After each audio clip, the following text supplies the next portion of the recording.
grâce ce matin auprès de notre Seigneur Jésus-Christ, qui nous a donné le souffle, qui nous a donné, bien aimé dans la foi, la force, qui nous a donné l'être et le mouvement d'arriver dans ces lieux.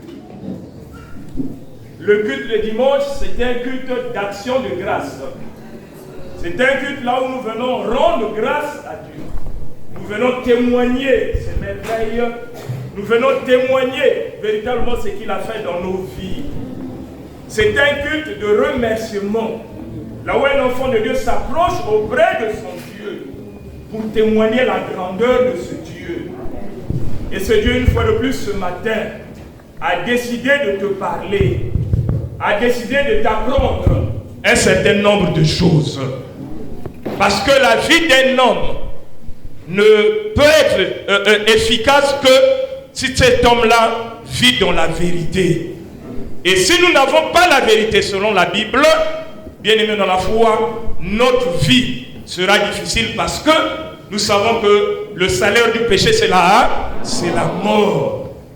Ce matin, le Seigneur a décidé de te communiquer encore quelque chose. Et Dieu, dans ces lieux, c'est vrai, on entend dire qu'il y a beaucoup d'églises. On entend dire qu'il y a beaucoup de serviteurs. Mais tu vas encore apprendre ce matin. Lorsque la parole de Dieu sort, il n'y a plus question d'église, il n'y a plus question de pasteur. Mais puisque le fond nous enseignait, le fond nous a dit que tu peux avoir ton église à toi. L'autre peut aussi avoir son église à lui. Je suis de telle église. L'autre aussi dira, je suis de telle autre église. Et c'est le faux prophète qui nous l'a appris. Mais la vérité en Jésus-Christ, c'est qu'il y avait seulement une seule église de Jésus. Il n'y avait pas deux églises de Jésus. Il n'y avait pas 1000 églises de Jésus comme nous assistons aujourd'hui là, bien aimés dans la foi. Alléluia. Alléluia. Amen. C'est pourquoi ouvrez vos oreilles. Parce que ce qui fait la force de cette assemblée, ce qui fait la force de Michel, c'est la parole qui sort de sa bouche. Et c'est par cette parole, bien aimé dans la foi, que tu pourras voir ta vie changer. Que tu pourras voir des choses, bien aimé dans la foi, des nouvelles choses dans ta vie. Une fois de plus, je vais vous prier de vous asseoir pour que tous ensemble, nous écoutons ce que le Seigneur a prévu pour nous ce matin.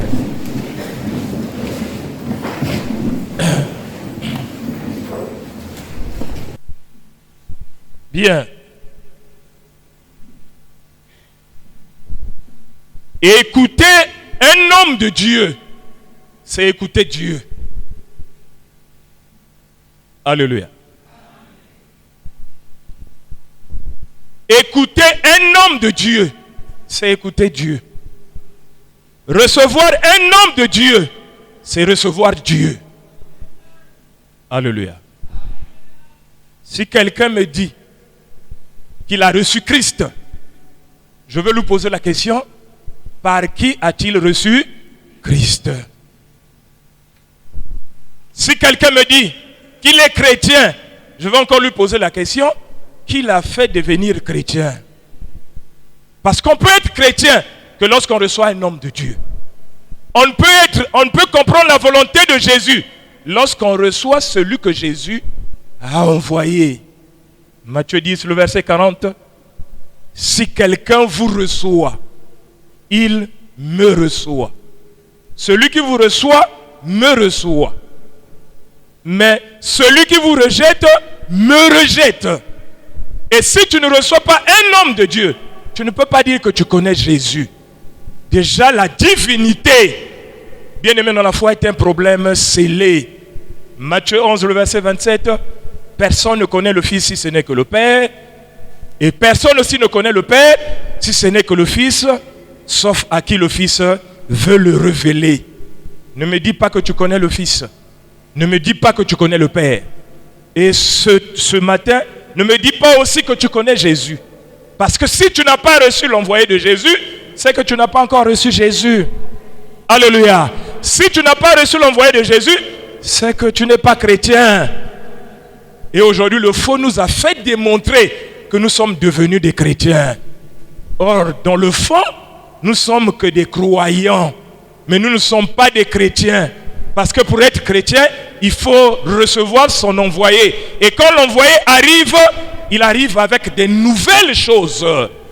Qu'est-ce que tu as déjà entendu qui soit nouveau depuis que tu es dans ton assemblée, depuis que tu quittes d'église en église, depuis que nous sommes dans les assemblées? Qu'est-ce que nous avons reçu de nouveau?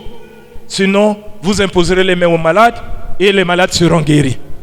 Sinon, on va prier pour toi et Dieu te bénira. Sinon, il faut jeûner. Sinon, il faut imposer les mains. Rien de nouveau. Et cela veut dire, un enfant de Dieu ne se déplace pas, il fait le surplace. Et tous les jours, il faut jeûner, il faut crier, il faut chasser le démon, il faut invoquer. Alléluia. C'est pourquoi ce matin, vous qui retrouvez dans ces lieux, vous êtes des bénis. Pourquoi vous êtes des bénis? Parce qu'en nous écoutant, vous êtes en train d'écouter l'homme de Dieu. En écoutant l'homme de Dieu, vous êtes en train d'écouter Jésus-Christ. Ce n'est pas Gaëtan qui prêche. Ce n'est pas Lévi qui prêche.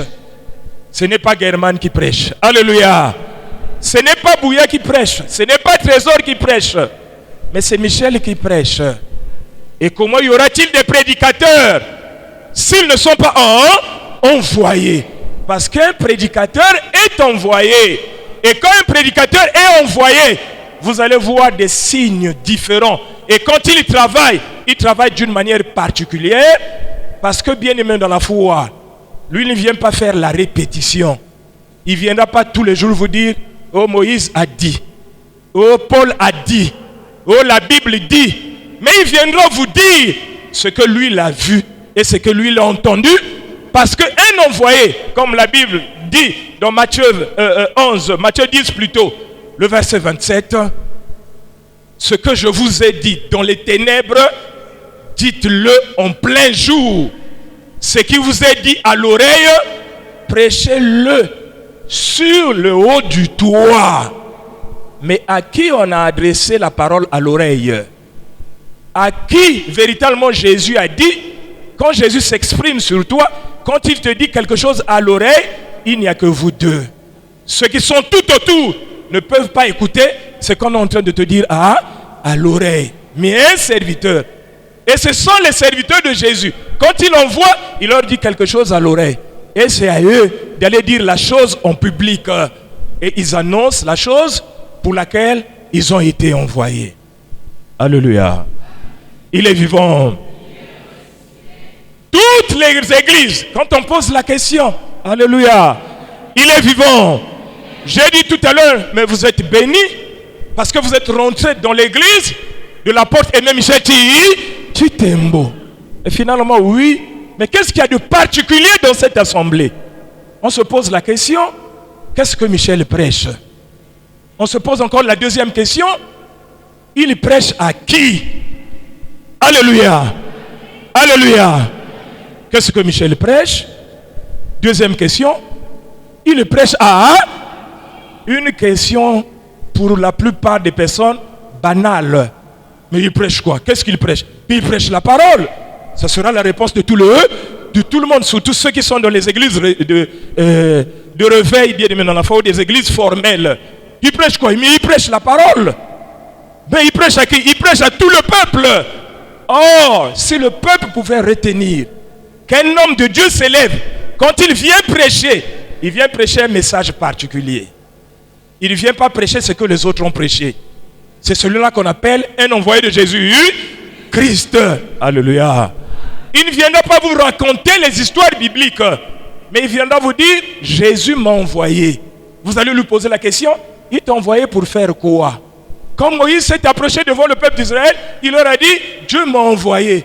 Mais tu es venu faire quoi? Mais c'est moi qu'on a envoyé pour venir vous faire sortir. Ah bon? Mais nous sommes en train d'appeler Dieu, nous voulons Dieu devant nous pour nous faire sortir. Il dit, mais c'est moi que Dieu a envoyé. Alors regardez ce que je veux faire. Et quand il a travaillé, le peuple a constaté que véritablement, c'est Dieu qui était dans Moïse. Et c'est pourquoi Moïse nous a fait sortir. Si on posait la question là à Moïse, Moïse, tu prêches quoi? Moïse va vous dire, moi, je prêche la loi. En tout cas, le commandement, moi, Dieu m'a dit m'a invité sur la montagne. Je suis allé sur la montagne de Sinaï. Je suis parti prendre un message qu'on appelle les tables de la loi. Alors tu prêches ça à qui? Il dit en tout cas je prêche ça à ceux-là, aux juifs qui sont avec moi. Mais je ne prêche pas ça aux gens qui sont dans le monde entier. Mais je prends la loi, je ne donne que à ceux qui sont avec eux, donc aux juifs. Alléluia. Alléluia. Ça veut dire que le message de Moïse, qu'est-ce qu'il prêchait? Il ne prêchait que la loi. Et ils étaient combien à prêcher la loi? Ils n'étaient que seuls à prêcher la loi. Il a prêché ce message à qui? Il a prêché ça au peuple juif. Alléluia. Mais si vous tirez un autre serviteur dans la Bible, comme l'apôtre Paul, demande-lui, toi tu as prêché quoi aux enfants de Dieu? Il va te dire, non, mais moi j'ai prêché l'évangile de la croix. Parce que le Seigneur m'a appelé pour me dire, va expliquer aux païens là-bas, ils ne connaissent pas ce qui s'est passé à la croix, comment je leur ai fait grâce, comment j'ai pardonné leurs péchés et comment j'ai donné mon sang pour leur sauver de leurs péchés. Alors moi, je prêche la croix de Christ. Mais tu prêches ça, ce message-là à qui? Paul dit, ah, mais je prêche ça dans le monde païen. C'est là où on m'a dit de travailler. Alléluia. Deux serviteurs qui ont deux messages différents, qui ont deux peuples différents. Alléluia. Et si on peut procéder comme ça, tu vas dire, mais tu vas croiser ton pasteur dans l'église, tu vas dire, pasteur, tu dis Jésus t'a envoyé, oui. Il t'a envoyé prêcher, oui. Mais tu prêches quelle parole? Et ensuite, mais tu prêches aussi à quelle heure? À quel peuple, pour que nous soyons véritablement fixés. Sans cela, nous ne serons pas fixés. On a dit pas à Paul, va prêcher aux juifs. Mais on lui a dit, toi, va prêcher aux païens. On lui a donné aussi son message. À Moïse, on dit, ah, ne va pas prêcher aux païens. Va prendre le message, prêche ça aux juifs. Les messages sont différents. Dites amen. Dites encore amen. Il est vivant. Il est ressuscité. Et nous aujourd'hui là, quand on écoute les hommes de Dieu, qu'est-ce que les hommes de Dieu là nous prêchent? Et ils prêchent ces messages à qui? Et aujourd'hui vous allez voir multiples paroles dans les églises. Tel prêche telle autre parole. Tel prêche une parole. Tel autre une autre parole.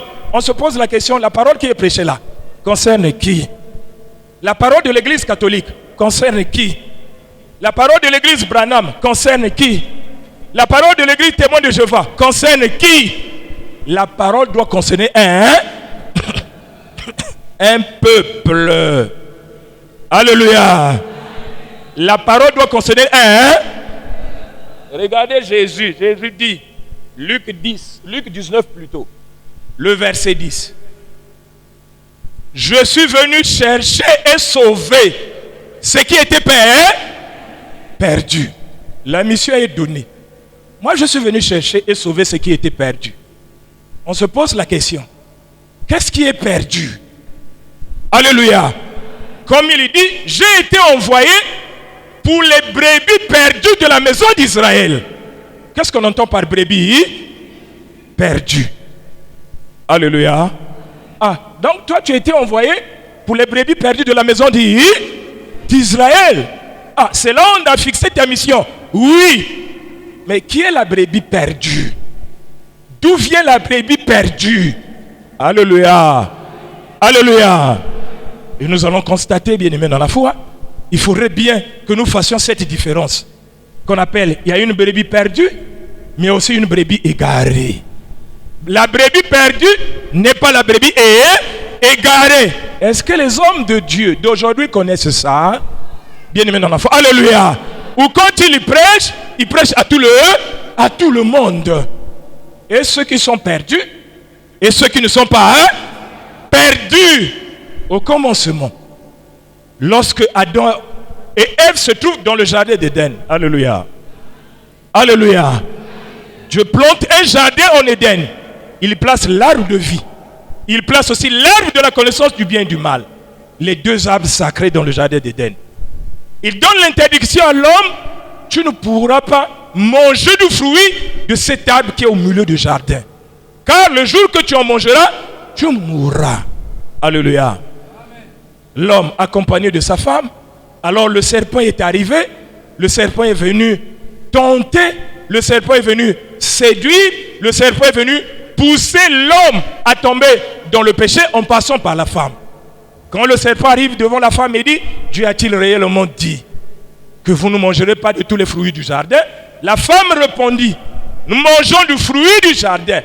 Mais quant à l'arbre qui est au milieu du jardin, Dieu nous a dit, je suis dans Genèse 3. Alléluia. Amen. Alléluia. Amen. Genèse 3, les premiers versets. Dieu nous a dit de ne pas en manger et de ne pas y toucher, de peur que nous ne mourrons. Et le serpent répondit à Ève, vous ne mourrez pas. Dieu sait que le jour que vous en mangerez, vos yeux s'ouvriront. Alléluia. Vous aurez la connaissance du bien et du mal. Et vous serez comme des dieux. Voilà, la femme prit du fruit, mangea, donna à son mari. Les deux en mangèrent.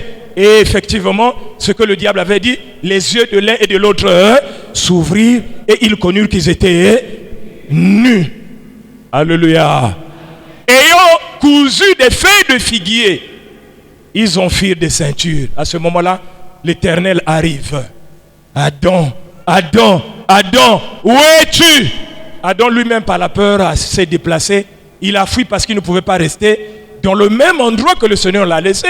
Parce que directement dans son conscience, il s'est dit, ah, j'ai volé, ah, j'ai touché, j'ai pris l'interdit de Dieu. Il s'est déplacé. Et, mais où es-tu? Alléluia. Quand Adam répond, Adam était déjà nu. Quand Adam répond, Adam était déjà dans le péché. À ce moment-là, alléluia, il est vivant. Et quand Adam était dans le péché, c'est là où on vous dit clairement que le péché d'Adam, c'est l'intronisation de la sorcellerie dans l'homme. Et à ce moment-là, quand Dieu constate que Adam avait pris la sémence de Satan avec lui, la sémence du serpent avec lui, pour qu'il adore désormais le serpent, alors Dieu n'avait plus un autre choix de le garder encore avec lui. Il dit, tu seras chassé, et il a chassé du jardin d'Éden. Alléluia. Et donc nous avons au commencement l'homme chassé. L'homme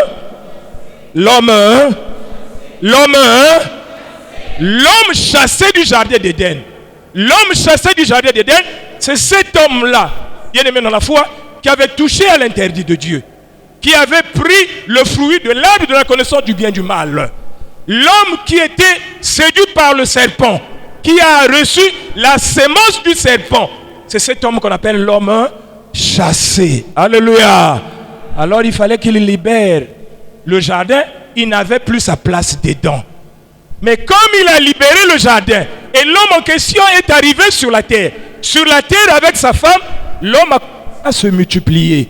L'homme a commencé à se multiplier. L'homme a commencé à se multiplier. Mais l'homme qui était chassé, qui avait pris la sémence de Satan, plus qu'il se multipliait, alléluia, alléluia, on se rend compte que sa sémence aussi se multipliait.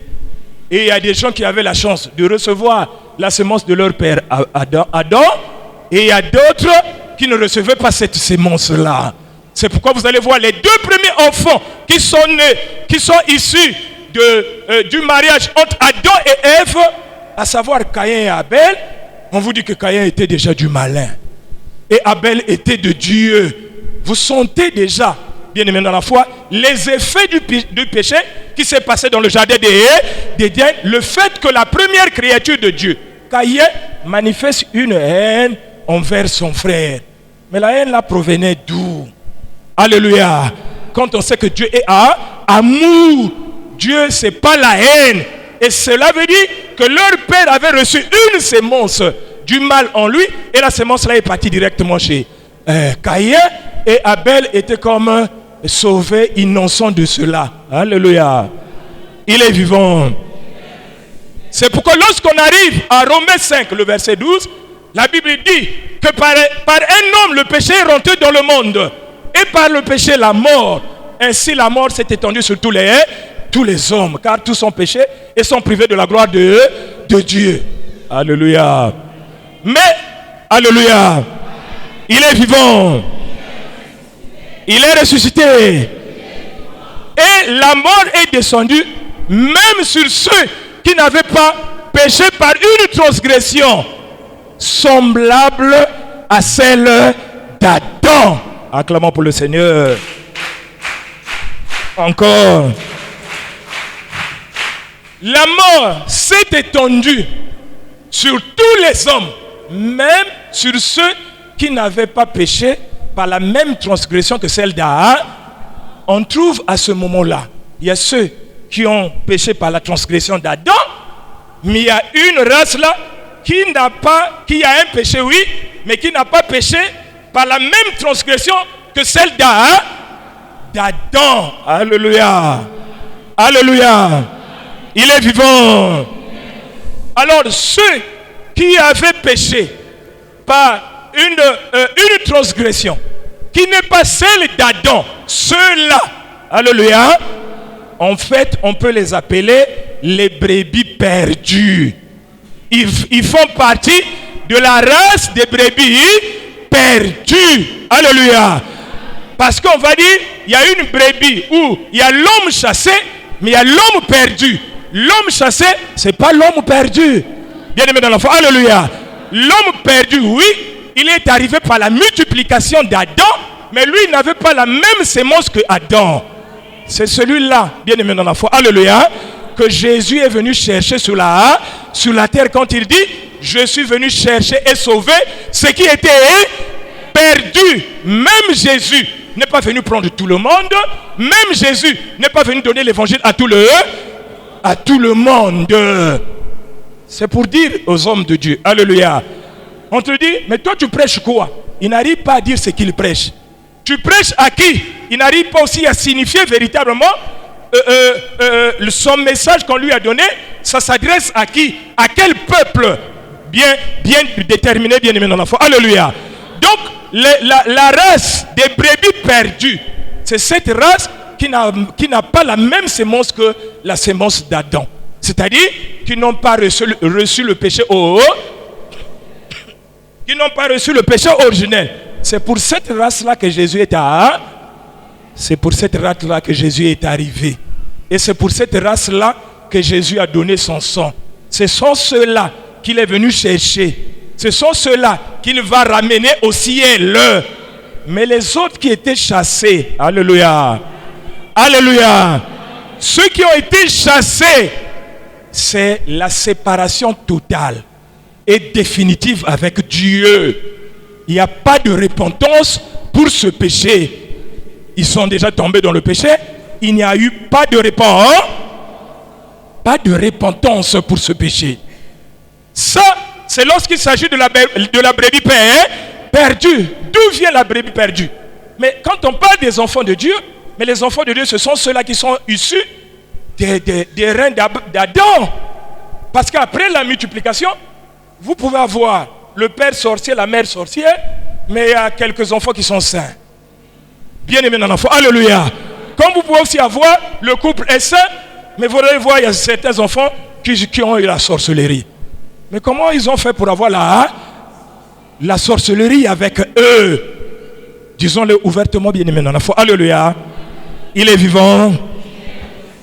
Il est ressuscité. Et quand on dit, c'est Jésus qui a donné sa vie, il a donné sa vie pour les brebis perdues. Et quand on ne connaît pas d'où viennent les brebis perdues, à ce moment-là, on fait le mélange. Et lorsqu'on fait le mélange, on ne comprend plus rien. Parce que lorsqu'on est comme ça, il y a la sémence de Christ, mais il y a aussi la sémence de Satan.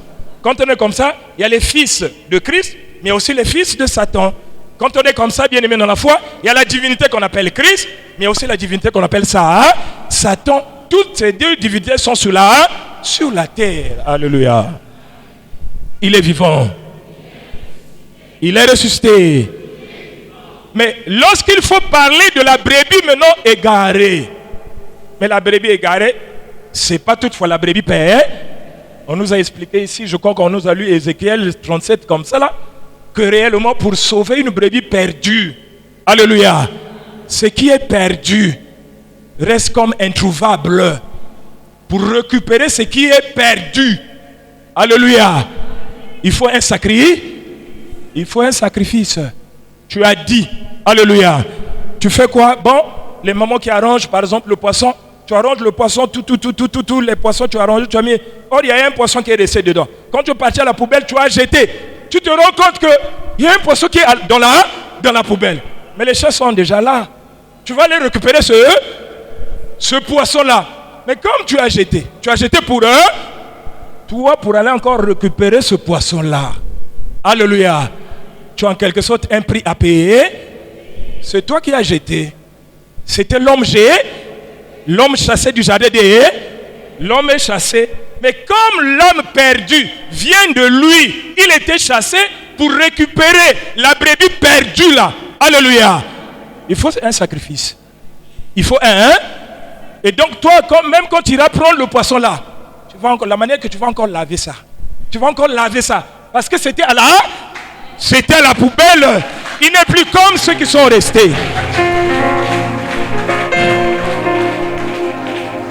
Alléluia. Mais parce que si tu ne fais pas attention, les chiens vont prendre ça à la poubelle.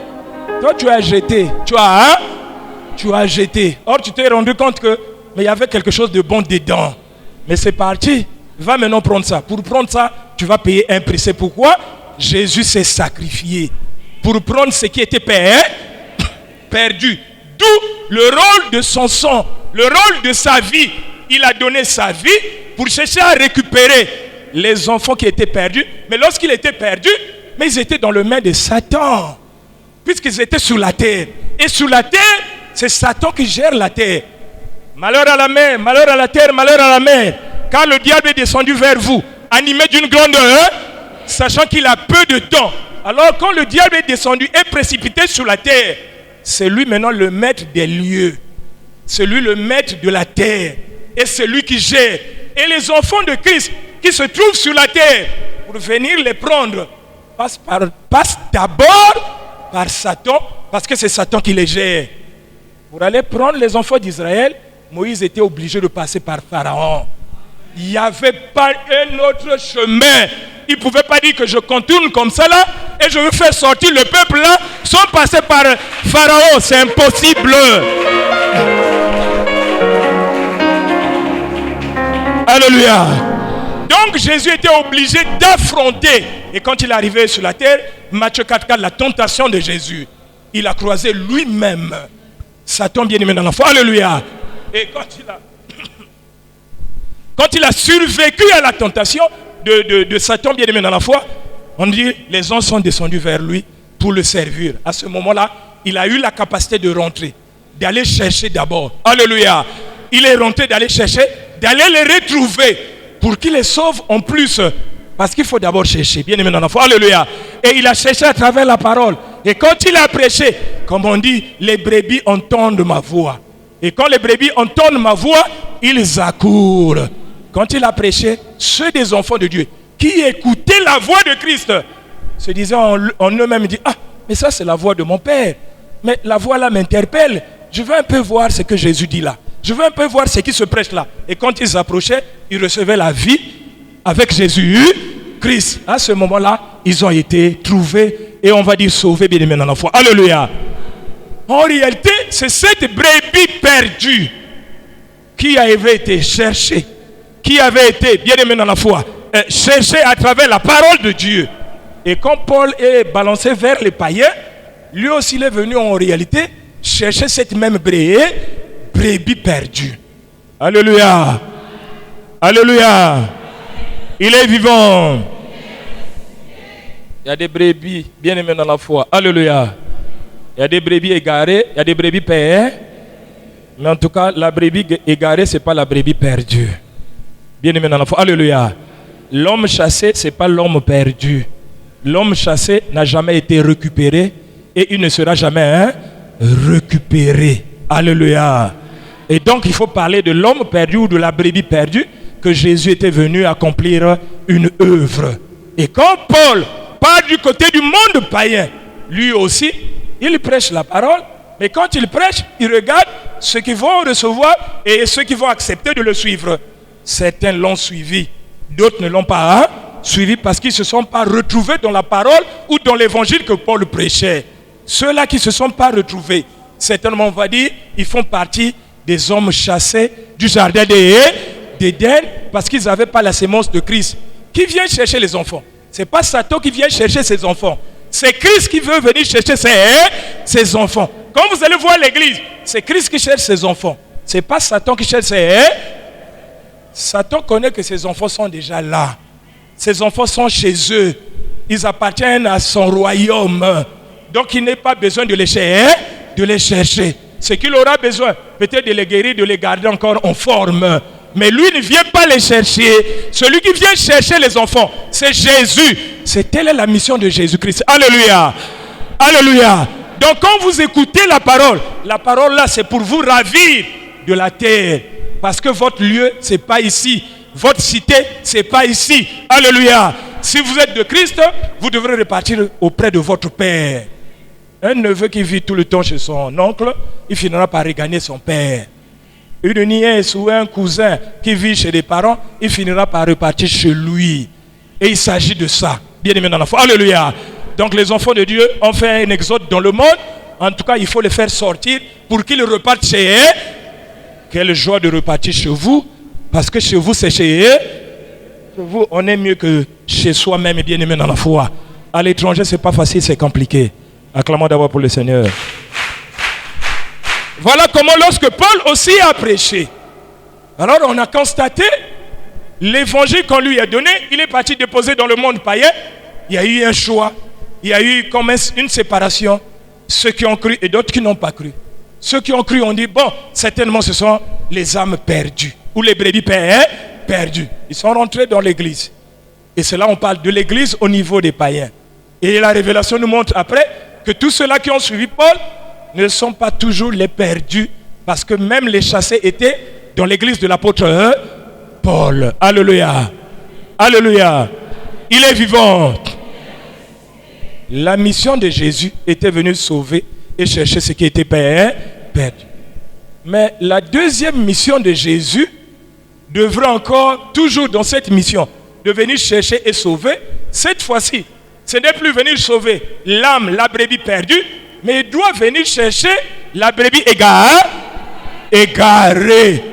Parce qu'on va dire, bien aimé dans la foi, alléluia, la brebis qui était perdue, qui était retrouvée, alléluia, cette brebis s'est égarée en cours de chemin. C'est-à-dire qu'il s'est trompé de route. Non, mais prends cette route-là, droit, tu vas jusqu'à Sympathique. Certainement, en tout cas, il est rentré, mais il est parti vers le bord. Il pensait que non, la route là, il est parti se retrouver au bord de la mer. Mais dit, Sympathique est où? Donc il s'est égaré. Alors pour le retrouver, alors Jésus fait quoi? Je dois envoyer un serviteur avec un message qui le fera revenir au carrefour pour qu'il regarde véritablement. Mais c'est là où était le départ. Mais donc on avait choisi le mauvais chemin, mais le vrai chemin, c'est celui-là. Et donc on va suivre ce chemin-là.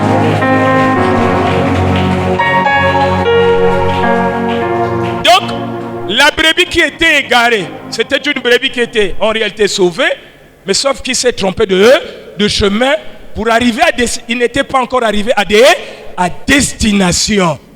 C'est ce qui constitue, alléluia, alléluia, ce qui constitue la mission et même le ministère de l'apôtre Aimé Michel Titembo. Quand Michel se lève pour dire je suis serviteur de Jésus, quand tu lui poses la question, Michel, oui, tu prêches quoi? Il va directement te répondre que moi je prêche le péché originel. Il va te montrer son message qui est même la base de l'église de l'Assemblée chrétienne devant. Le message du péché originel est la base de cette église. Bien aimé dans l'enfant. Alléluia. Et quand tu vas encore lui demander, mais tu prêches à qui? Il ne va pas te dire que je prêche à tout le monde. Il va te dire, ah, Jésus m'a envoyé pour venir prêcher aux brebis égarées. Il précise, bien aimé dans l'enfant. Alléluia. Combien de serviteurs de Dieu sur la terre travaillent comme lui, sont ordonnés comme lui? Donc les choses, bien aimés dans la foi, nous sommes en train de vivre les choses qu'il est en train de faire, d'accomplir. Quand quelqu'un dit, je suis venu pour les brebis égarées, et il explique d'où viennent les brebis égarées. Alléluia. Donc il est en train d'expliquer le peuple pour lequel le message qu'on lui a donné sera prêché. On lui a donné le message, oui, mais le message là, je vais donner ça à quel peuple? Alléluia. Il explique que j'ai reçu le péché originel, mais le message là ne concerne que les brebis égarées. Alléluia. Mais les brebis égarées existent. Mais d'où viennent les brebis D'où viennent les brebis égarées? C'est là où quand Paul fait la mention dans 2 Thessaloniciens 2. Alléluia. Pour ce qui concerne l'avènement du Seigneur Jésus-Christ. Que votre cœur ne se... que personne ne vous séduise d'aucune manière. Mais il faudrait d'abord que l'apostasie soit arrivée. Qu'on ait vu paraître l'homme du péché, il est en train d'expliquer d'où vient la brebis égarée, ou d'où viennent les brebis égarées, d'où vient le peuple pour lequel le message qu'il prêche concerne. Il dit, il faudrait d'abord que l'apostasie soit arrivée et qu'on ait vu paraître l'homme du péché, le fils de la perdition, l'adversaire qui s'élève au-dessus de tout ce qu'on appelle Dieu. Jusqu'à se proclamant lui-même Dieu, jusqu'à s'asseoir dans le temple de Dieu. Et Paul dit, je vous le disais depuis, lorsque j'étais encore avec vous. Il suffit seulement que celui qui le retient ait disparu, après paraîtra cet impie. Mais le ministère de l'iniquité agit déjà. C'est-à-dire que pendant que Paul y était, il y avait déjà en fait l'influence de cet esprit qui voulait prendre en otage les enfants de Dieu. Il dit le ministère de l'iniquité agit déjà. Mais il faudrait que celui qui le retient ait disparu. Mais après, quand il aura disparu, après paraîtra l'impie. C'est pas toi qui le dis. L'impie doit apparaître. L'impie doit arriver. L'impie doit arriver. Si tu demandes aux hommes de Dieu, est-ce que l'impie est là? Ils ne sauront pas. Mais on vous dit que l'impie sera là. Mais l'impie est déjà là. Bien aimé dans la foi. Alléluia. Et quand supportez, lorsqu'on vous dit, il n'y a plus d'église. Supportez-nous. Bien aimé dans la foi. Alléluia. Il n'y a plus d'église parce que c'est le diable qui a pris possession de l'église. Le diable se trouve dans l'église. Vous n'aurez jamais la vie éternelle dans l'église. C'est pourquoi ce sont les guérisseurs qui ont remplacé les hommes de Dieu. Aujourd'hui, vous trouvez des guérisseurs, pas un homme de Dieu. Alléluia. Sauf avec la parole. Jésus n'est pas un guérisseur. Jésus, c'est un sauveur. L'envoyé de Jésus n'est pas un guérisseur. C'est un sauveur. Mais les hommes d'aujourd'hui, c'est des guérisseurs. Ce ne sont pas des sauveurs. Il y a une différence entre un sauveur et un guérisseur. On guérit avec la puissance, mais on sauve avec la parole. C'est pourquoi Jésus nous a sauvés par la parole.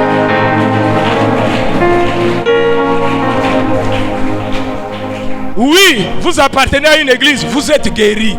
Ça c'est vrai, mais vous n'êtes pas sauvés. Parce que vous n'avez pas la chose qui doit sauver. Et ici, dans ce lieu, nous avons la chose qui sauve. Alléluia. La parole qui sauve un enfant de Dieu. Et nous avons la parole. Dans ces églises-là, on ne fait que semblant de vous lire la Bible pour vous embrouiller. Mais sous la Bible se trouve une autre puissance que nous avons confondue, que nous avons pensé que c'était le Saint-Esprit. Or, ce n'est pas le Saint-Esprit, c'est la manifestation aujourd'hui de la sorcellerie qui se fait dans les églises. Donc, Jésus n'est plus dans les églises. Alors on dit, apparaîtra l'impie. Revenons dans 2 Thessaloniciens 2. Alléluia.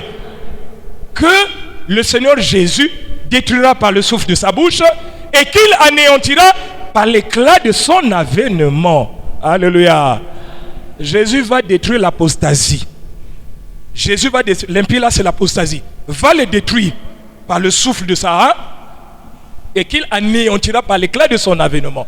Le mal, pour anéantir le mal, pour enlever le mal, pour retirer le mal, il faut le souffle de sa bouche.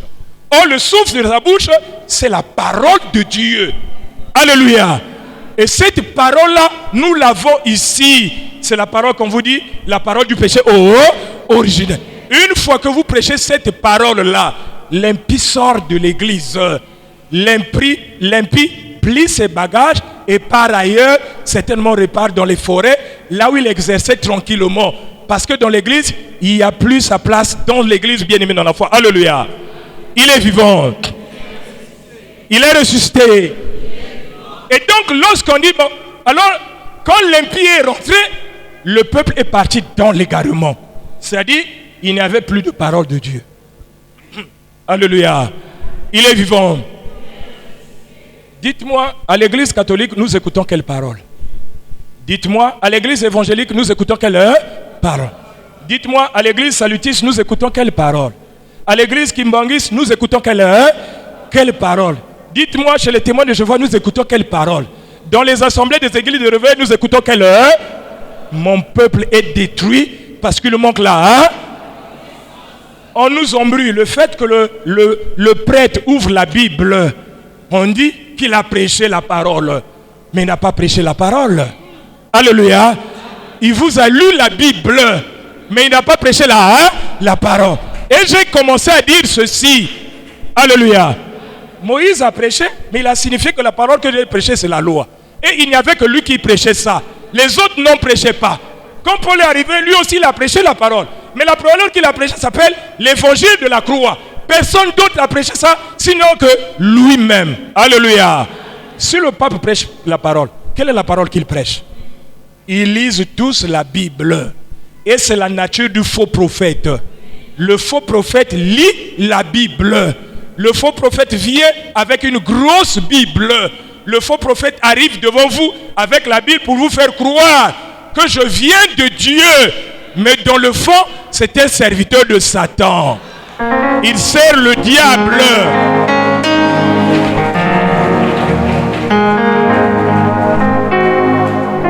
Aujourd'hui, le christianisme est humilié. Bien-aimé dans la foi. Alléluia. Oui, l'église est humiliée. Tout simplement, ceux qui sont rentrés dans les églises, l'église devient un fonds de commerce. L'église devient comme une boutique. L'église devient là où on peut trouver l'argent si facilement. Et voilà comment les gens s'élèvent. J'ouvre mon église, j'ouvre mon église, j'ouvre mon église. On a dit la dernière fois, ils ont mal interprété Ephésiens 4. Et ils ne savent pas. Alléluia. Ephésiens 4, à partir du verset 10, ne peut exister que. Le pasteur ne peut exister que s'il y a l'envoyé. L'évangile ne peut exister que s'il y a l'envoyé. Le prophète ne peut exister que s'il y a l'envoyé, s'il y a le prédicateur. Le docteur ne peut exister que s'il y a l'envoyé. S'il n'y a pas l'envoyé, le pasteur n'existe pas, le prophète n'existe pas, l'évangéliste n'existe pas. Donc aujourd'hui, quand vous allez voir un pasteur ouvrir l'église, gérer l'église, dites-lui, mon frère, ferme ta Bible, va apprendre.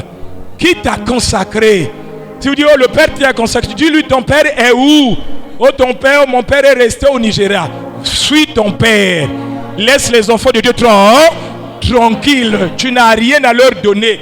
Ce sont eux qui te donnent des choses. Ce sont eux qui te louent même la maison. Ce sont eux qui font pour toi. Toi, tu ne fais rien pour eux. Mais l'homme qu'il faut sauver, alléluia, n'est pas charnel. L'homme qu'il faut sauver est spirituel. L'homme chassé est spirituel. La brebis perdue est spirituelle. La brebis égarée aussi est. C'est l'homme spirituel. Charnel, le monde sont pareils là. Comment tu sauras il est du diable, il est égaré ou bien... Non, bien aimé dans la foi. Alléluia. L'homme qu'il faut sauver est spirituel. Il n'y a que la parole de Dieu qui a la capacité d'agir dans le plan spirituel pour chercher à sauver cet homme-là. Pour que l'homme-là reçoive de ce qui est spirituel. On nous prêche l'homme charnel dans les églises, n'est-ce pas, bien aimé dans la foi? C'est ce qui se passe, non? Tu auras le mariage. C'est l'homme charnel ou bien c'est l'homme spirituel? L'homme qu'il faut sauver, il est charnel ou bien spirituel? Déjà que tu étais tiré de la poussière, tu repartiras là. Le corps va pour lui repartir à la poussière. Ça, c'est sa destination qui était déjà définie. Alléluia. Et quand je trouve un pasteur qui prêche sur l'homme charnel, mais est-ce que le pasteur là dirait que par la prédication, rien que par sa façon de faire, tu diras il est faux parce qu'il est en train de vouloir entretenir ma chair. Mais ne pourra jamais prendre soin de mon mon esprit. Mais est-ce que pour entretenir ma chair, est-ce que j'ai besoin d'aller dans l'église? Est-ce que ceux qui ont reçu dans la chair, toutefois, étaient-ils dans l'église? Ceux qui travaillent, est-ce que tout le monde qui travaille, ils sont partis demander le travail à Jésus? Ils sont partis demander le mariage à Jésus? Ils sont partis demander les enfants à Jésus? On a fait croire aux gens que viens dans l'église va te donner le travail, l'église va te donner le mariage, l'église va te donner des enfants. Or, entre-temps, mais la chair donne toutes ces choses-là. Alléluia. Il est vivant. Dans la chair, il y a des guérisseurs. Dans la chair, il y a des médecins qui te suivent et à la fin, tu as des enfants bien-aimés dans la foi. Alléluia. Dans la chair, il y a des conseillers. Mais Jésus ne vient pas sauver la chair. Lui, son message, la parole, concerne l'homme intérieur, parce que c'est l'homme intérieur qui doit être sauvé et qui doit hériter la vie éternelle. Amen. Et donc, en vous démontrant le peuple pour lequel Michel est arrivé, quand le peuple a écouté l'apostasie, c'est-à-dire le diable est rentré dans l'église, on a écouté des hérésies, on a écouté un faux message. Branham arrive, oh, le péché aux jeunesses c'est des rapports sexuels. Les enfants de Dieu ont cru à ça. Catholique arrive, oh, le péché aux jeunesses c'est la consommation de la pomme. Les enfants de Dieu ont cru à ça. Certains disent, oh, le péché aux jeunesses c'est l'homosexualité. Une partie des enfants de Dieu ont cru à ça. Alléluia. Lorsqu'ils ont cru à ça, ils ont été égarés. Alléluia. C'est un message qui a égaré les enfants de Dieu. On leur dit, non, le miracle va te sauver. On leur dit, l'imposition des mains va te sauver. On leur dit, le jeûne va te sauver. Alors quand tu écoutes, tu fais encore davantage de jeûne. Tu te dis, ah, on m'a dit je serai sauvé. Quand tu reçois un miracle, quand tu reçois une guérison, on te dit tu es sauvé. À ce moment-là, le peuple était maintenant égaré. Le peuple pensait même que quand quelqu'un, un homme de Dieu, il guérit les gens, quand quelqu'un impose les gens, impose les mains, quand il chasse les démons, on se dit même qu'il faisait l'œuvre de Jésus. Or, un homme de Dieu qui impose les mains, qui chasse les démons, qui fait des jeûnes continuels, ne fait pas l'œuvre de Jésus, ne fait pas l'œuvre de Jésus-Christ. Alléluia. Parce que Jésus n'a qu'une seule œuvre, c'est celle de sauver un enfant de Dieu. Et pour sauver un enfant de Dieu, tu as besoin de l'évangile. Donc celui qui impose les mains à longueur de journée, celui qui vous donne des enfants, qui vous donne des mariages, ne fait pas l'œuvre de Dieu. Alléluia. Parce que ce qu'ils font dans l'église, les féticheurs aussi le font. Bien aimé, alléluia. Les guérisons qu'ils donnent au niveau des féticheurs, des charlatans, ils le font. Les tradithérapeutes le font. Donc il n'y a rien de particulier qu'ils font. Donc ce ne sont pas des serviteurs de Jésus. Un vrai serviteur de Jésus doit témoigner la parole et vous devrez comprendre pour quelle parole, quelle est la parole qu'il est en train de prêcher, pourquoi Jésus l'a envoyé et pour quel peuple. Cela on vous dit, mais où est ton message? Où est le peuple pour qui tu prêches la parole? Et quand tu demandes aujourd'hui à Michel, quel est ton peuple? Il va dire, c'est le peuple égaré. Parce que le peuple l'a écouté, on lui a dit, non, le péché aux jeunesses c'est des rapports sexuels. On lui a dit, en t'imposant les mains, tu es sauvé. Alléluia. Et quand Michel arrive, alléluia, il est vivant. Il est ressuscité. Acclamons pour le Seigneur. Michel, c'est un mystère. Michel, c'est un mystère. Michel, c'est carrément un mystère. Alléluia. Il est vivant. Il est ressuscité. C'est un mystère. Bien aimé dans la foi. Alléluia. Quand l'apôtre Michel a commencé, dans ses débuts, je suis arrivé 6 ans, 7 ans plus tard. Bien aimé dans la foi. Alléluia. Mais on a parcouru les statuts de l'église, les statuts, les règlements de l'église qu'il avait fait depuis 1991. Alléluia. Dans le statut, il déclarait, depuis le départ, bien aimé dans la foi, il disait que l'homme ne peut être affranchi que par la vérité. Et il dit, cette vérité, c'est ce qu'on appelle l'évangile authentique. Il dit, mais cet évangile authentique-là, l'ACE le détient dans toute sa dureté et dans toute sa pureté. Ceux qui ont lu ça peuvent se retrouver, ou bien vous allez chercher dans les archives au niveau de l'administration de l'église où vous voyez le berger. Alléluia. Alléluia. Il disait déjà que là se détient cet évangile dans toute sa pureté et toute sa dureté. Mais alors à cette époque-là, il ne prêchait pas l'évangile là. Alléluia. Rien n'était ouvert. Vous n'écoutez pas le péché originel. Vous n'écoutez pas le son. Entre 1991 et l'année 2000, il n'a pas prêché ces choses-là. Mais il a fait quoi? Toujours dans ce même article, dans ce même document, il avait écrit qu'il s'attaquait aux fausses doctrines. Quand il arrivait, quand il constatait dans les églises. Alléluia. Alléluia. Il est vivant. Quand il constatait dans les églises, mais les gens étaient en train d'apprendre les langues. L'apprentissage des comme ça se fait la langue doit se prendre. Les gens apprennent la langue. Oh non, il faut apprendre la langue parce qu'on vous dit que ce sont les langues du ciel. Un mensonge. Bien aimé dans l'enfant. Alléluia.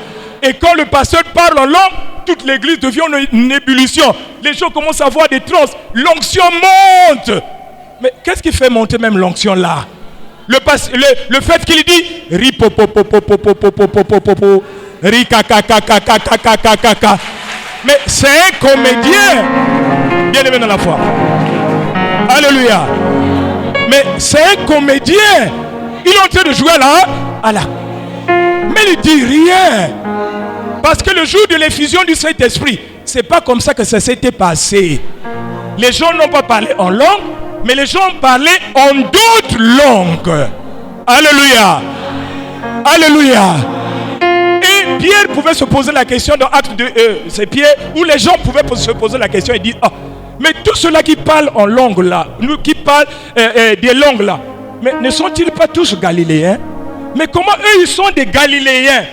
Mais nous qui revenons d'ailleurs, nous les écoutons chacun dans sa propre langue maternelle. Ils sont des Galiléens, mais les Galiléens commencent à vous parler, par exemple, bien aimé dans la foi, alléluia, tu entends qu'ils commencent à te parler Teke, ils parlent Bembe, ils parlent Mboshi, ils parlent Lari, ils parlent Pounou, ils parlent Vili. Tu dis, oh, mais ceux-là sont des Galiléens, ils ne connaissent même pas nos langues. Comment ça fait-il qu'ils nous parlent dans des langues que nous comprenons, que nous écoutons? Mais quand un pasteur te dit, bien aimé dans la foi, alléluia, oh, ripopopopopopopo, toi tu as écouté quoi? Bien aimé dans la foi, alléluia, il est vivant. Toi tu as reçu quoi? Tu as écouté quoi? Et quand 1 Corinthiens 14 dit quelques langues qui existent dans le monde, il n'y a pas une langue qui soit intelligible, qui soit au-delà que l'homme ne peut pas comprendre. Toutes les langues, l'homme explique ces langues-là. C'est pourquoi on a dit, quand quelqu'un parle en langue, qu'il y ait quelqu'un qui doit interpréter. S'il n'y a pas d'interprète, qu'on se taise dans les églises.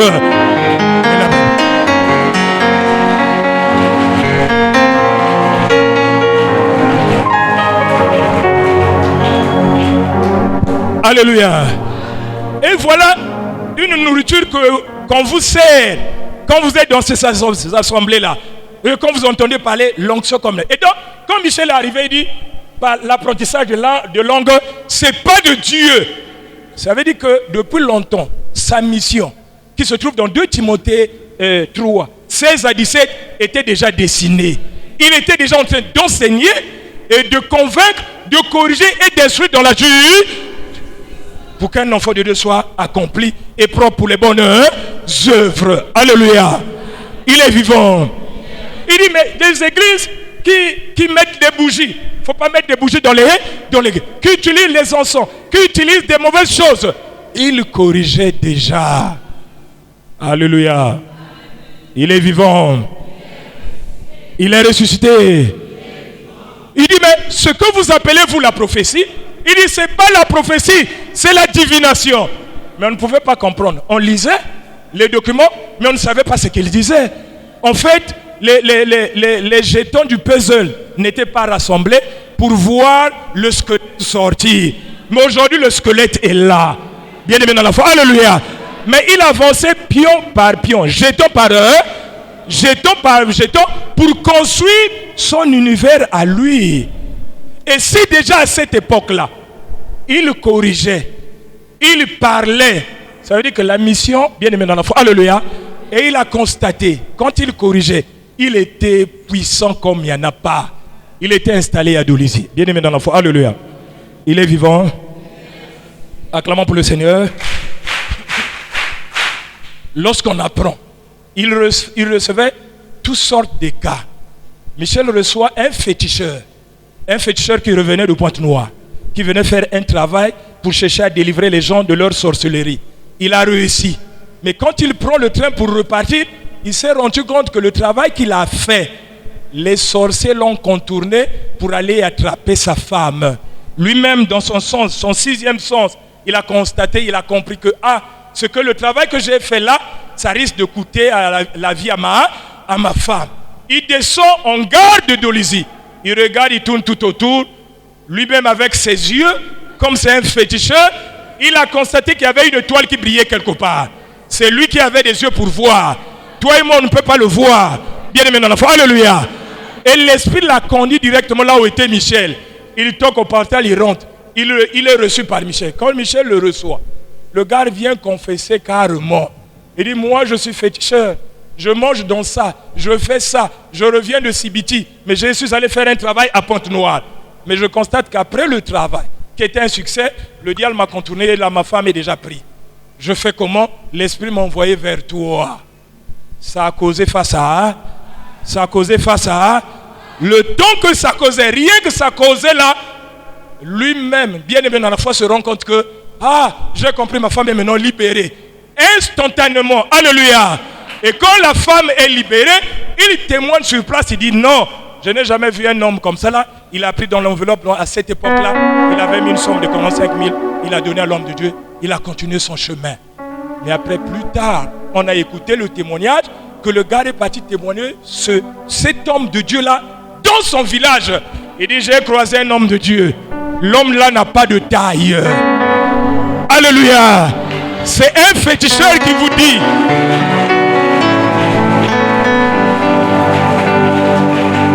C'est un féticheur qui vous dit, l'homme là n'a pas de taille. Tu montes, il monte. Tu vas arriver là où il est. Quand tu montes là, il est déjà à un autre étage. Tu vas aller là-bas, il est encore à un autre étage. Donc tu ne peux pas le trouver.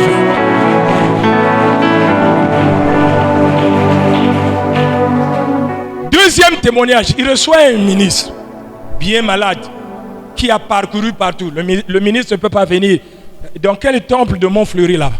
Oh, il ne peut pas arriver, c'est trop bas. Bien aimé dans la foi, alléluia. Il va rentrer loin là-bas, comment? Eux, ils cherchent des gens.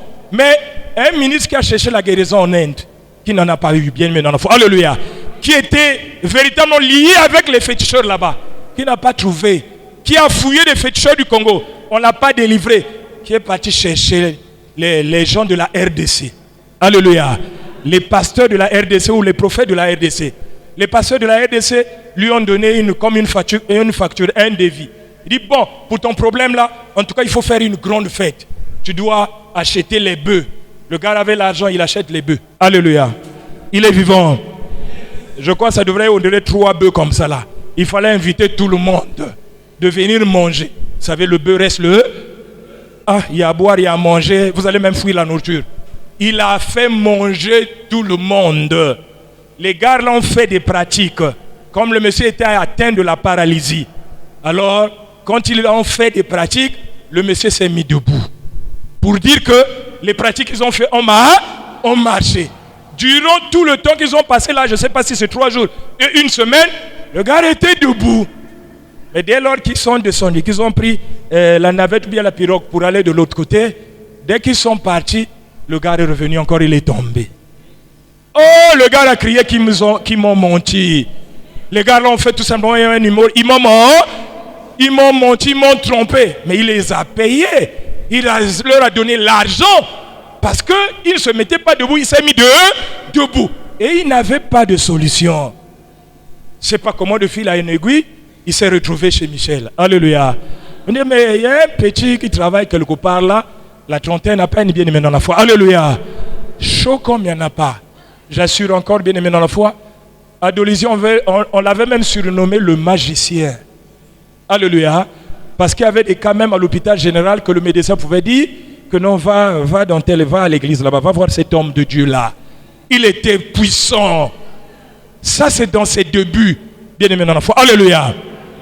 Alors, le ministre est arrivé, il a regardé, il dit, bon, il faut passer par la confession, il faut déposer tout ce que tu as. Le gars a déposé tous ses pentacles, tous ses liens, tout ce qu'il avait. En tout cas, il avait des choses. Bien aimé dans la foi. Alléluia. Et une bague qui était sortie de l'œuf qu'il a eu en Inde, bien aimé dans la foi. Alléluia. L'œuf, comme ça, on casse, on fait sortir une bague qu'il portait avec lui. C'était des choses de sa protection. Alléluia. Michel dit, il faut déposer pour que mon Dieu agisse. Il a commencé à déposer. Il a commencé à déposer. Et lui-même, il a commencé à sentir que, mais tel que j'étais arrivé, mais les choses ont commencé à changer. Il témoigne, il dit, oh, mais le petit là est fort, hein. Oh, mais le petit là est... Il n'avait jamais croisé un tel homme de Dieu. Michel dit, oui, on avance au fur et à... Jusqu'à ce que le monsieur qui ne disait pas bonjour aux gens, à la fin du culte, nous avons cette coutume-là de saluer les autres. Il pouvait maintenant sortir, saluer tout un chacun bien aimé dans la foi. Alléluia. Il saluait. En tout cas, la santé progressait. Et on a témoigné que réellement, qu'il s'est retrouvé bien aimé dans la foi. Après, il y a eu le problème de la guerre. Tout est parti par là, bien aimé dans la foi. Alléluia. Il est vivant. Acclamons pour le Seigneur.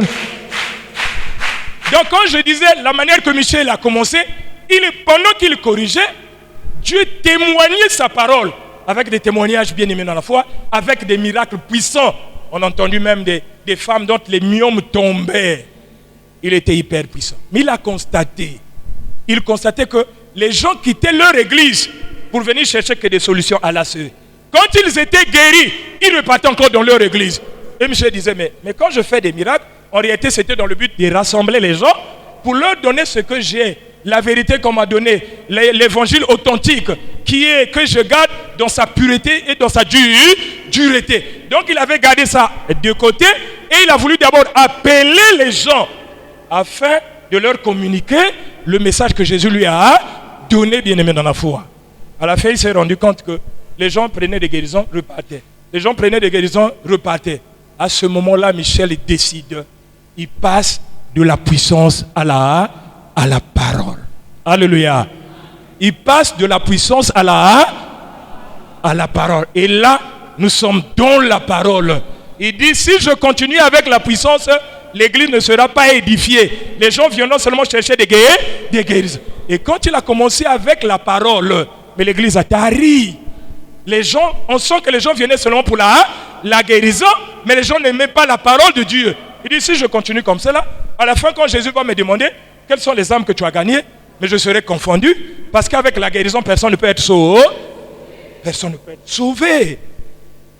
Alors, à ce moment-là, il fait sortir le message, le son, petit à petit.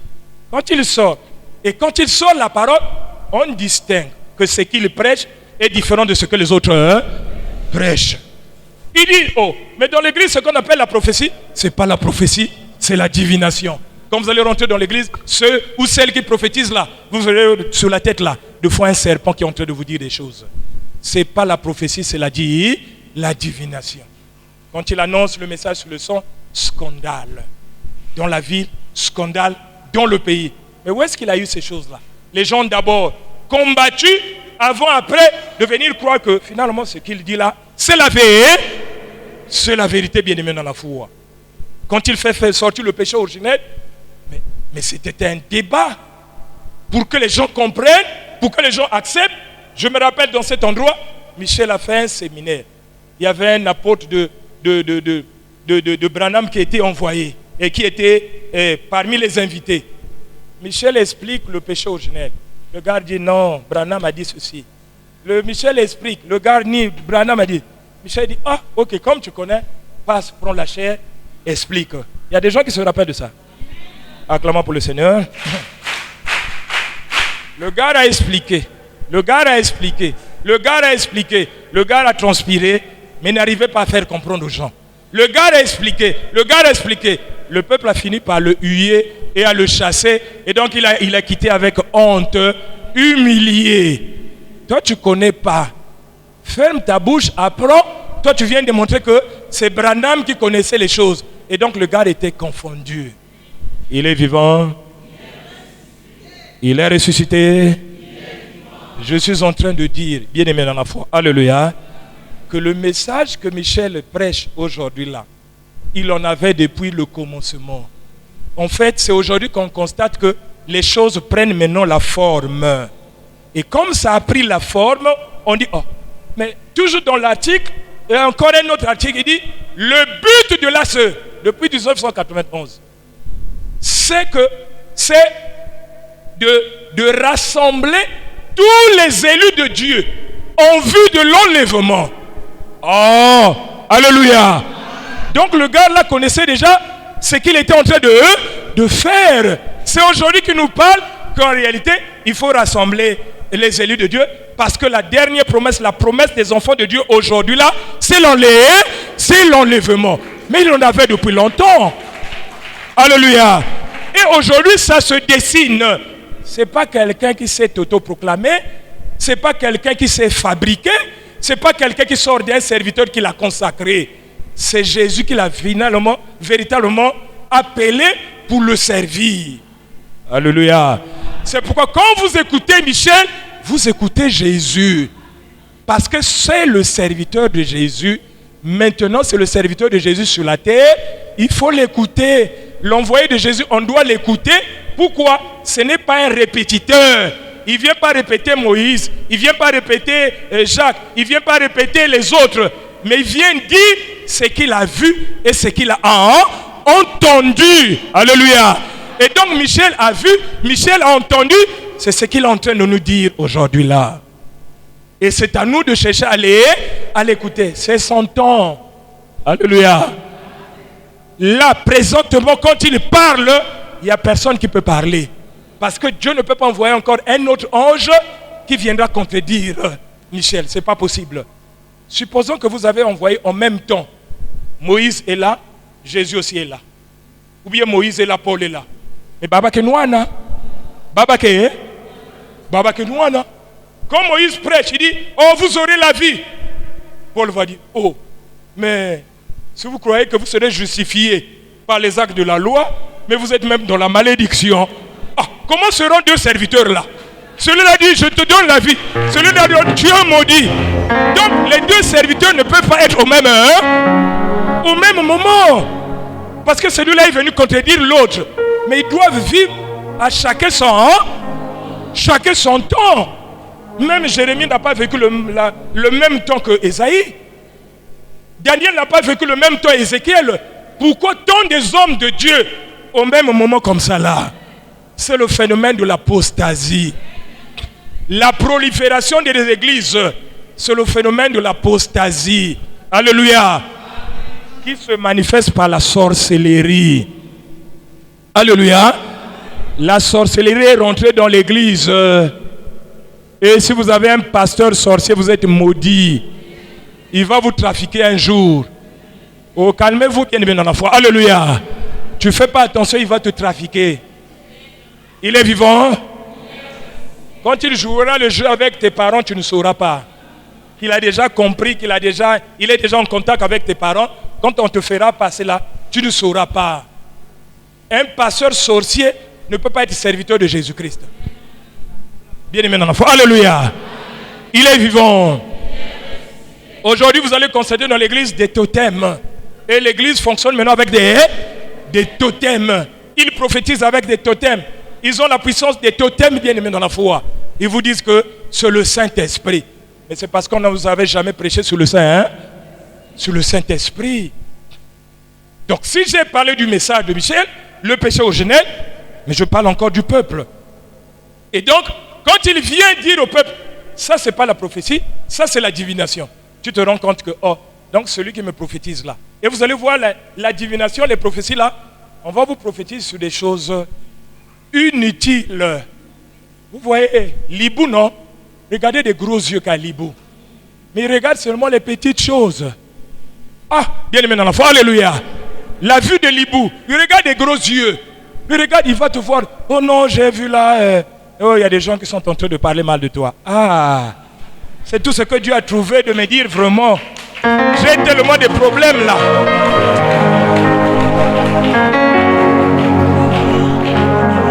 La vue de l'hibou. Ah non, je constate que toi tu portes le 43. Ah, j'ai tellement de problèmes. Au lieu que Dieu voie les véritables problèmes, il va me dire des choses. Oh non, je trouve que tu as mal au ventre. Ah, quelle est les femmes qui n'ont pas des maux de ventre? Toutes les femmes souffrent des maux de eux. Ça, c'est des visions de l'hibou. C'est la sorcellerie. Bien aimé dans la foi. Alléluia.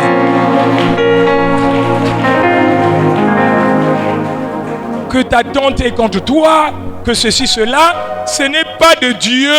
Ça ne vient pas du ciel. Ça, c'est le vampire, c'est la sorcellerie. Bien aimé dans la foi. Alléluia. Mais la vision de l'aigle, des petits yeux, mais qui voit loin, il peut te dire non, ne marche pas sur le chemin là. Tu vas pour toi t'entêter. Tu vas marcher bien pendant des temps.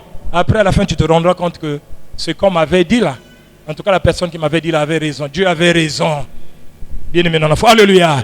Et quand le Seigneur donne la prophétie, il la donne dans sa parole. Il vous oriente par rapport à l'évangile qu'il doit vous communiquer. Mais la prophétie d'Ésaïe n'était pas de prophétiser les gens. Que tu as fait ceci, tu as fait cela, tu as volé ceci, tu as volé le mari de l'autre. C'était pas ça. Mais j'ai écouté un témoignage comme ça, là, bien aimé dans la foi. Là, on a prophétisé quelqu'un publiquement, dans, je ne sais pas, dans une église ou bien dans une cellule de prière. Oh, toi, oh, il y a une sœur qui a pris le mari de l'autre, qu'elle se dénonce lui-même. Ou bien je veux la dénoncer. Personne ne s'est levé. Alléluia. Après, le pasteur descend pour aller prendre une sœur. Mais devant tous les yeux comme ça, là. Est-ce qu'on peut faire ça? Mais pourquoi vous acceptez ça? Mais il fallait gifler ces hommes de Dieu-là.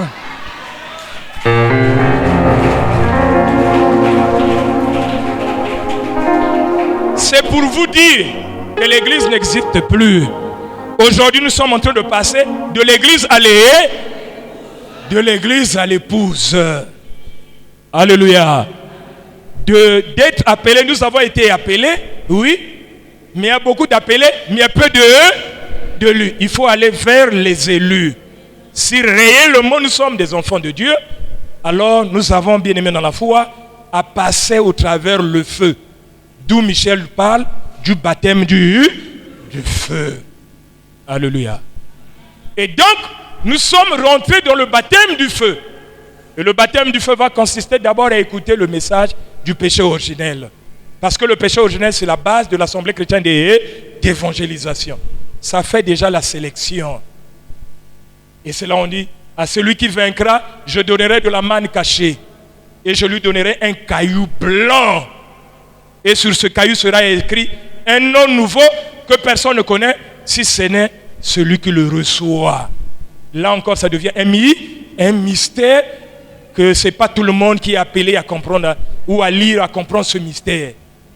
Et donc, si on parle d'un homme, alléluia, mais partout là dans les églises, ce sont les hommes qui sont debout. Ce ne sont pas les anges ou bien ce n'est pas Jésus-Christ. Mais quand un homme est debout devant vous, il faudrait que vous soyez rassurés que l'homme là vient de Jésus. Mais dès qu'on vous dit déjà dans ce lieu que Jésus n'envoie pas 2 serviteurs, que Jésus n'envoie pas 2 ou 3 serviteurs, c'est que vous allez maintenant vous poser des questions. Tel serviteur s'est mis debout. Qui l'a envoyé? Tel serviteur qui s'est mis debout, il prêche quoi?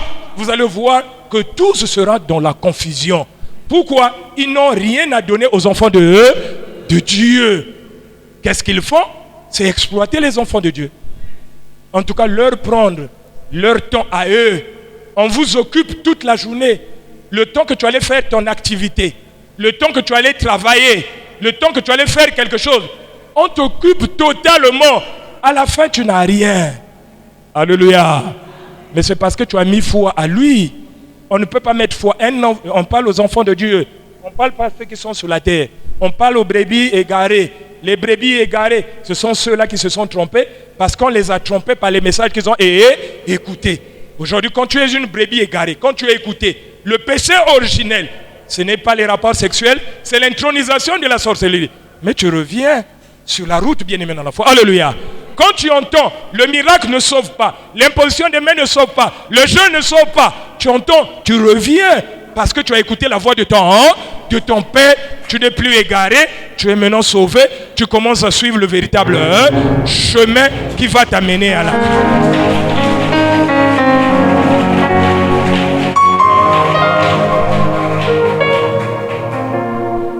Peuple de Dieu, une fois de plus ce matin, alléluia, j'ai commencé par se poser 2 questions.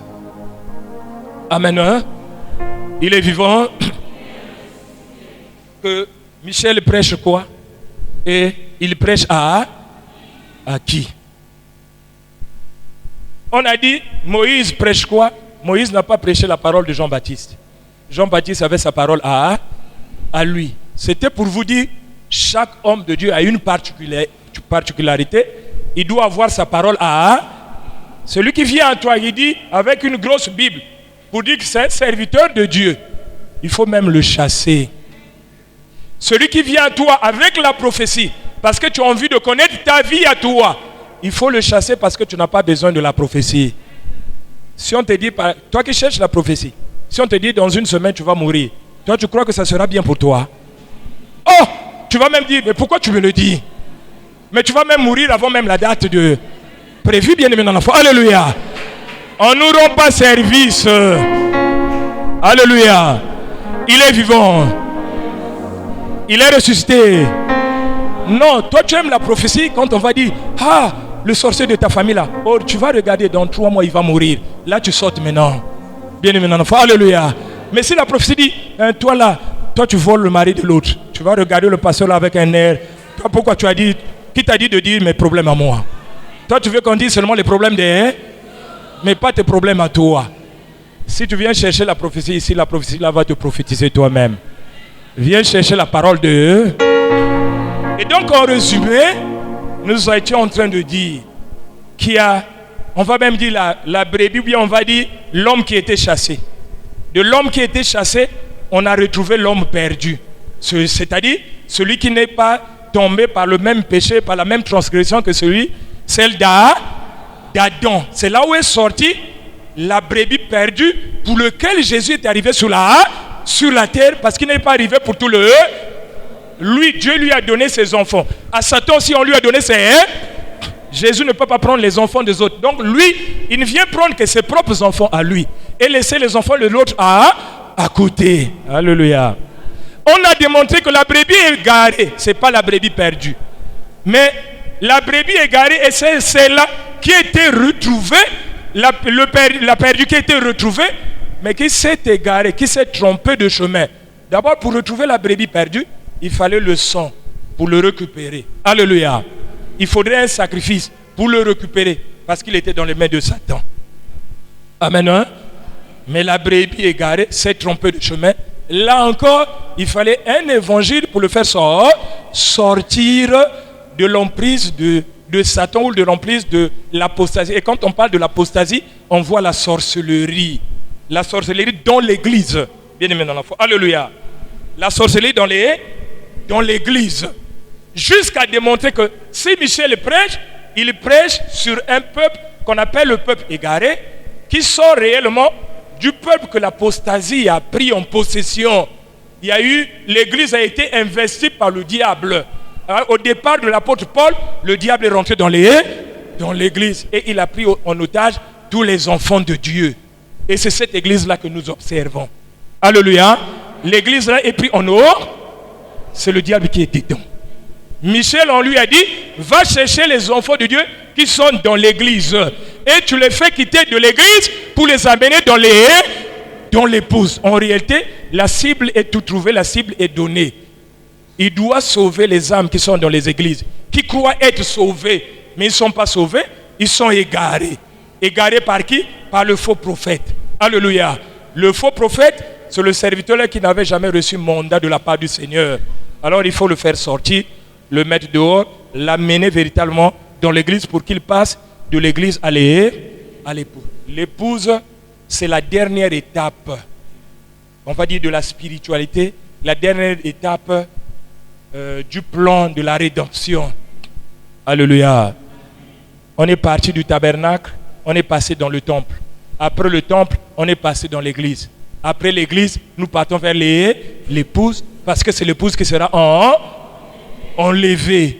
Ne reste pas dans l'église. Si tu restes dans l'église, c'est comme si ceux qui sont restés dans le temple, ceux qui sont restés dans le temple n'ont pas vu la main de Dieu dans l'église. Parce qu'ils se sont dit, non, Dieu c'est le temple, Dieu ce n'est que la loi, Dieu ce n'est que les sacrifices que Moïse nous a donnés. Mais ceux qui ont quitté le temple pour l'église ont vu la puissance de Jésus, ont vu des merveilles. Et quand tu vas aussi quitter l'église pour l'épouse, tu vas vivre des choses spectaculaires. Alléluia. Des choses extra. Hein?